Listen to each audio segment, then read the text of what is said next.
Hi കുട്ടികളെ, കഴിഞ്ഞ ക്ലാസ്സിൽ 119-ാമത്തെ പേജിലെ പ്രവൃത്തി പരിചയമായിരുന്നു ചെയ്തിരുന്നത്. എല്ലാവരും കണ്ടിട്ടുണ്ടാവുമെന്ന് കരുതുന്നു. കണ്ടവർ വീഡിയോ ലൈക്ക് ചെയ്യുക, സബ്സ്ക്രൈബ് ചെയ്യുക, പിന്നീട് സുഹൃത്തുക്കൾക്ക് ഷെയർ ചെയ്ത് കൊടുക്കുക. പാഠഭാഗത്തിൻ്റെ തുടർ വീഡിയോ ആണ് ഇന്ന് നമ്മൾ കാണാൻ പോകുന്നത്. ഇവിടെ രസകരമായിട്ടുള്ള ഒരു കാര്യമാണ് ചെയ്യാൻ പോകുന്നത്. എല്ലാവരും എന്ത് ചെയ്യണം? ഒരു വൈറ്റ് ഷീറ്റ് എടുക്കുക. അതിനുശേഷം ഈർക്കിലി കൊണ്ട് ചെറിയ കാര്യങ്ങൾ നമുക്ക് ചെയ്തു നോക്കാം. എല്ലാവരും ഒരു വൈറ്റ് ഷീറ്റ് എടുക്കുക. അതിനുശേഷം ഒരു ഈർക്കിലി എടുത്ത് 5 സെൻറ്റിമീറ്റർ നീളത്തിലുള്ള ഒരു പീസ് കട്ട് ചെയ്യുക. പിന്നീട് 4 സെൻറ്റിമീറ്റർ നീളമുള്ള 2 പീസുകൾ കട്ട് ചെയ്യുക. എത്രയാണ്? 2 പീസുകളാണ് കട്ട് ചെയ്യേണ്ടത്. 2 സെൻറ്റിമീറ്റർ നീളമുള്ള 3 പീസുകൾ കട്ട് ചെയ്യുക. 3 സെൻറ്റിമീറ്റർ നീളമുള്ള ഒരു പീസ് കട്ട് ചെയ്യുക. അതിനുശേഷം എന്ത് ചെയ്യാം? വൈറ്റ് ഷീറ്റിൽ 5 സെൻറ്റിമീറ്റർ നീളമുള്ള ഈർക്കിലി ആദ്യം വയ്ക്കുക. പിന്നീട് ഒരു 4 സെൻറ്റിമീറ്റർ നീളം വയ്ക്കുക. 2 സെൻറ്റിമീറ്റർ മുകളിലായിട്ട്, പിന്നെ താഴോട്ടൊരു 3 സെൻറ്റിമീറ്റർ, പിന്നീട് എന്താണ് വലത്തോട്ടൊരു 2 സെൻറ്റിമീറ്റർ, പിന്നെ ഒരു 2 സെൻറ്റിമീറ്റർ താഴത്ത്. ഇങ്ങനെ വെച്ച് കഴിഞ്ഞാൽ വൈറ്റ് ഷീറ്റിൽ എന്ത് ചെയ്യാം? ഇതിൻ്റെ അളവുകൾ രേഖപ്പെടുത്താൻ കഴിയും അല്ലേ? എത്ര സെൻറ്റിമീറ്റർ നീളമുള്ളതാണെന്ന് നമുക്കിവിടെ എഴുതി കൊടുക്കുവാൻ കഴിയും. വളരെ പെട്ടെന്ന് മനസ്സിലാകാൻ വേണ്ടിയിട്ടാണ് വൈറ്റ് ഷീറ്റിൽ വയ്ക്കാൻ പറഞ്ഞത്. ഇതിൻ്റെ പെരിമീറ്റർ നമുക്ക് കണ്ടുപിടിക്കണം. പെരിമീറ്റർ കണ്ടുപിടിക്കാൻ എന്താണ് ചെയ്യേണ്ടത്? എല്ലാ വശങ്ങളുടെയും നീളങ്ങൾ എന്ത് ചെയ്യണം? കൂട്ടി നോക്കണം. കൂട്ടി നോക്കാം. ആദ്യത്തെ സൈഡ് വരുന്നത് 5 സെൻറ്റിമീറ്റർ ആണ്. പ്ലസ് പിന്നീട് 4 സെൻറ്റിമീറ്റർ, പിന്നീട് ഒരു 2 സെൻറ്റിമീറ്റർ, വീണ്ടും 2 സെൻറ്റിമീറ്റർ, പ്ലസ് 3 സെൻറ്റിമീറ്റർ, അവസാനമായിട്ട് വീണ്ടും ഒരു 2 സെൻറ്റിമീറ്റർ. ഇതൊക്കെ കൂട്ടിക്കഴിഞ്ഞാൽ എന്താണ് കിട്ടുന്നത്? പെരിമീറ്റർ ആണ്. അപ്പോൾ കൂട്ടി നോക്കാം. 5 + 4 2 2 3 2 18 സെൻറ്റിമീറ്റർ ആണ് കിട്ടുന്നത്. അപ്പോൾ പെരിമീറ്റർ എന്ത് കിട്ടി? 18 സെൻറ്റിമീറ്റർ ആണെന്ന് കിട്ടി. ഇനി എന്താണ് ചെയ്യേണ്ടതെന്ന് നോക്കാം. ഓക്കെ, ഇവിടെ പെരിമീറ്റർ കിട്ടിയിട്ടുണ്ട് 18 സെൻറ്റിമീറ്റർ. അടുത്തത് ഞാനൊരു 4 സെൻറ്റിമീറ്റർ നീളമുള്ള 2 പീസ് കട്ട് ചെയ്യാൻ പറഞ്ഞിട്ടുണ്ടായിരുന്നു അല്ലേ? പിന്നീട് പേപ്പറിൻ്റെ തൊട്ടടുത്ത ഭാഗത്തായിട്ട് എന്ത് ചെയ്യാം? ഇതേപോലെ വയ്ക്കുക. 5 സെൻറ്റിമീറ്റർ നീളത്തിൽ ലെഫ്റ്റ് വയ്ക്കുക, 5 സെൻറ്റിമീറ്റർ നീളത്തിൽ വലത് സൈഡിൽ. അപ്പോൾ 5 സെൻറ്റിമീറ്ററിൻ്റെ 2 പീസുകൾ കട്ട് ചെയ്യേണ്ടി വരും. 4 സെൻറ്റിമീറ്ററിൻ്റെ 2 പീസുകൾ. ഇനി എന്ത് ചെയ്യാം? ഇതിൻ്റെ പെരിമീറ്റർ കണ്ടു നോക്കുക. 5 + 5 + 4 + 4, അല്ലെങ്കിൽ എന്ത് ചെയ്യാം? 5 + 4 × 2. എത്രയാണ്? 5 + 4 9, 9 × 2 18 സെൻറ്റിമീറ്റർ. പെരിമീറ്റർ എന്താണ് കിട്ടുന്നത്? പെരിമീറ്റർ രണ്ടിൻ്റെയും 18 സെൻറ്റിമീറ്റർ ആണ് കിട്ടുന്നത് അല്ലേ? ഒരേ പെരിമീറ്റർ ആണ് 2 ഫിഗറുകൾക്കും കിട്ടുന്നത്. ഇനി എന്താണ് ചെയ്യേണ്ടത്?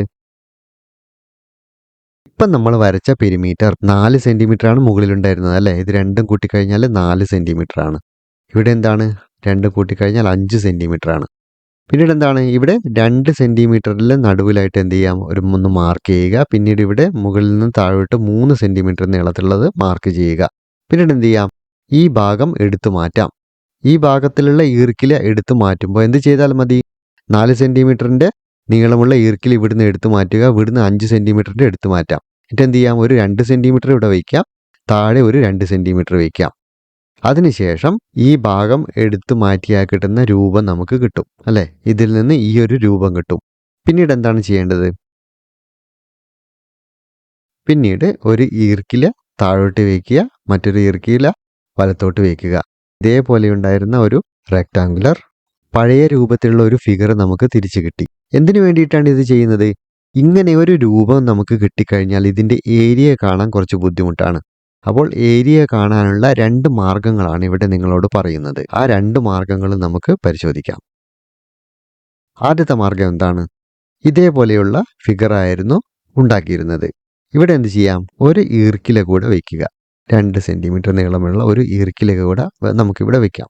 ഇങ്ങനെ വെച്ച് കഴിഞ്ഞാൽ 2 റെക്റ്റാങ്കിളായിട്ട് മാറി. അപ്പോൾ എന്ത് ചെയ്യാം? ആദ്യത്തേതിൻ്റെ ഏരിയ കാണുക, പിന്നീട് രണ്ടാമത്തേതിൻ്റെ ഏരിയ കാണുക. ഈ 2 ഏരിയയും കൂട്ടിക്കഴിഞ്ഞാൽ എന്തായി? ഈ മൊത്തം സ്ഥലത്തിൻ്റെ ഏരിയ നമുക്ക് കിട്ടും. ചെയ്ത് നോക്കിയാലോ? ഏരിയ എന്ന് പറഞ്ഞാൽ ലെങ്ത് ഇൻറ്റു ഹൈറ്റ് ആണ് അല്ലേ? 3 സെൻറ്റിമീറ്റർ. അതായത് ഇവിടെ കട്ട് ചെയ്ത് കഴിഞ്ഞു. കട്ട് ചെയ്ത് കഴിഞ്ഞപ്പോൾ എത്രയാണ്? 3 സെൻറ്റിമീറ്റർ ആണ് ഉള്ളത്. അപ്പോൾ 3 ഇൻറ്റു മുകളിലത്തെ ഭാഗം എത്രയാണ്? 2 പ്ലസ് എന്താണ്? താഴത്തെ ഏരിയ നോക്കണം. താഴത്തെ ഏരിയയ്ക്ക് ലെങ്ത് വരുന്നത് 4 സെൻറ്റിമീറ്റർ ആണ്. 4 ഇൻറ്റു ഹൈറ്റ് വരുന്നത് 2 സെൻറ്റിമീറ്റർ ആണ്. ഇത് രണ്ടും കൂട്ടിക്കഴിഞ്ഞാൽ എന്ത് കിട്ടണം? ഏരിയ കിട്ടണം. 3 × 2 6 പ്ലസ് 4 × 2 8 14 സ്ക്വയർ സെൻറ്റിമീറ്റർ എന്ന് കിട്ടി. ഓക്കെ, അടുത്ത മെത്തേഡ് നോക്കാം. ഇവിടെ ഞാനിപ്പോൾ പറഞ്ഞ കാര്യങ്ങളാണ് എക്സ്പ്ലെയിൻ ചെയ്തിരിക്കുന്നത്. ഏരിയ കാൽക്കുലേറ്റ് ചെയ്യുകയാണ്. 4 into 2 plus 2 into 3 equal to 8 plus 6 equal to 14 square centimetre. അതാണ് ഇവിടെ ആൻസർ കിട്ടിയിരിക്കുന്നത്. അടുത്ത മെത്തേഡ് നോക്കുകയാണ്. ഇതേപോലെയുള്ള 2 ഫിഗർ നമ്മൾ ഉണ്ടാക്കിയിട്ടുണ്ട്. ആദ്യമായിട്ട് ഇതിൻ്റെ ഏരിയ കാണുക. അതിൻ്റെ ഏരിയ കിട്ടിക്കഴിഞ്ഞാൽ എന്ത് ചെയ്യുക?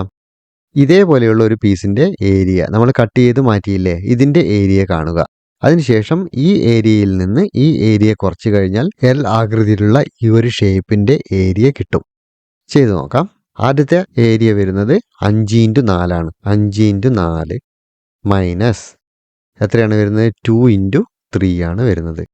2 ഇൻറ്റു 3 നോക്കാം. 5 ഇൻറ്റു 4 20 മൈനസ് 3 ഇൻറ്റു 2 6 എത്രയാണ് കിട്ടുന്നത്? 14 സ്ക്വയർ സെൻറ്റിമീറ്റർ എന്ന് കിട്ടുന്നു. ഈ 2 രീതിയിലും ഷേപ്പ്ലെസ് ആയിട്ടുള്ള, അതായത് ഇതിപ്പോൾ നമുക്കൊരു പെർഫെക്റ്റ് ആയിട്ടുള്ള ഒരു ഷേപ്പ് ഉണ്ട്. 2 സൈഡാണ് നമുക്ക് വേണ്ടത്.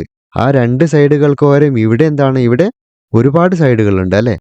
യഥാർത്ഥത്തിൽ നമുക്ക് വേണ്ടത് 2 സൈഡുകളാണ്. ഓക്കെ, കുറച്ച് രൂപങ്ങൾ തന്നിട്ടുണ്ട്. അതിൻ്റെ ഒക്കെ ഏരിയ നമുക്ക് കാണണം. അതിൻ്റെ ഏരിയ എങ്ങനെയാണ് കാണുന്നതെന്ന് നമുക്ക് അടുത്ത ക്ലാസ്സിൽ പഠിക്കാം.